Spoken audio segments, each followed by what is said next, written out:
तो नमस्ते, सत श्री अकाल और आदाब मेरे दोस्तों। तो फैक्टोनिकल के आज के इस वीडियो में हम जानेंगे कि आज के समय में चलने वाली सबसे कंट्रोवर्शियल टॉपिक यानी कि इंडिया और चाइना के बीच में होने वाली कॉन्फ्लिक्ट्स के बारे में। तो चलिए आरंभ करते हैं।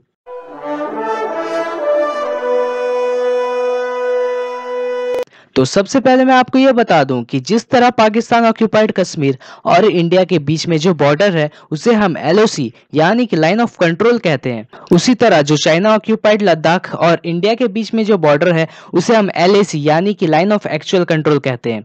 लेकिन यहाँ पर बात कुछ ऐसी हो जाती है कि जो लाइन ऑफ कंट्रोल है उसमें पाकिस्तान और इंडिया दोनों उसी बॉर्डर पर एग्री करते हैं, मतलब कि पाकिस्तान भी LOC को अपना बॉर्डर मानता है और इंडिया भी। लेकिन LAC के केस में ऐसा नहीं है।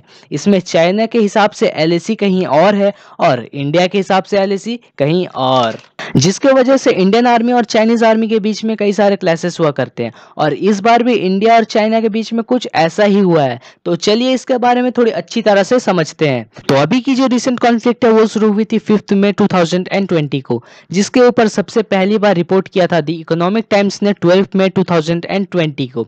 तो बात यहाँ कुछ ऐसी हो जाती है कि लद्दाख में जो लेक है पेंगोंग लेक, जिसे आपने शायद 3 इडियट्स मूवी के लास्ट सीन में देखा होगा, तो इस लेक के 60% एरिया जो है चाइनीज ऑक्यूपाइड टेरिटरी में आता है और ये जो लेक है करीब 130 किलोमीटर इसकी लेंथ है और 50 किलोमीटर इसकी ब्रेथ है।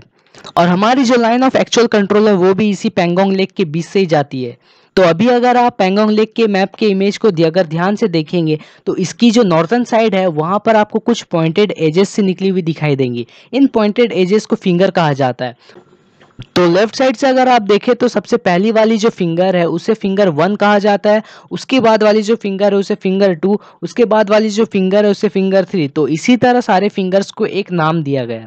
तो यहाँ पर जो आप फिंगर 8 वाला एरिया देख रहे हैं, इंडिया के हिसाब से LAC वहां पर लाई करती है, लेकिन चाइना के हिसाब से LAC फिंगर 2 पर लाई करती है, जिसके वजह से होता कुछ ऐसा है कि इन दोनों कंट्रीज के हिसाब से उनकी अपनी अपनी बाउंड्रीज एक दूसरे को ओवरलैप कर जाती हैं। तो चलिए हम इस बात को एक डायग्राम के जरिए अच्छे से समझने की कोशिश करते हैं।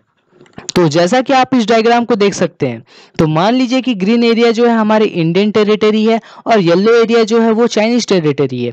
तो इंडिया के हिसाब से जो ब्लू कलर की लाइन है वो इंडिया के लिए LAC है और चाइना के हिसाब से जो ब्लैक कलर की लाइन है वो चाइना के लिए LAC है। तो दोनों कंट्री के अलग अलग क्लेम्स होने की वजह से दोनों कंट्रीज LAC एक दूसरे को ओवरलैप कर जाती हैं, जिससे एक रेड जोन क्रिएट होता है जो कि एक हाईली डिस्प्यूटेड एरिया बन जाती है, जिसे हम ADPA यानी कि एरिया ऑफ डिफरिंग परसेप्शन कहते हैं। तो एक्चुअल में ADPA लगभग बस 10 किलोमीटर का ही एरिया है।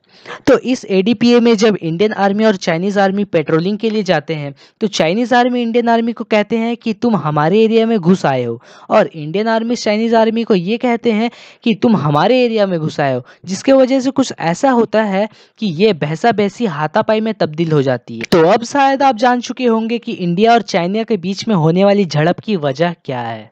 तो अगर आप इसी तरह इंडिया और नेपाल के बीच में होने वाले तनाव की पीछे की वजह जानना चाहते हो तो कमेंट बॉक्स में यस आई वांट लिखकर कमेंट कर दीजिए और हमारे इंडियन आर्मी के लिए जय हिंद लिखना मत भूलिएगा।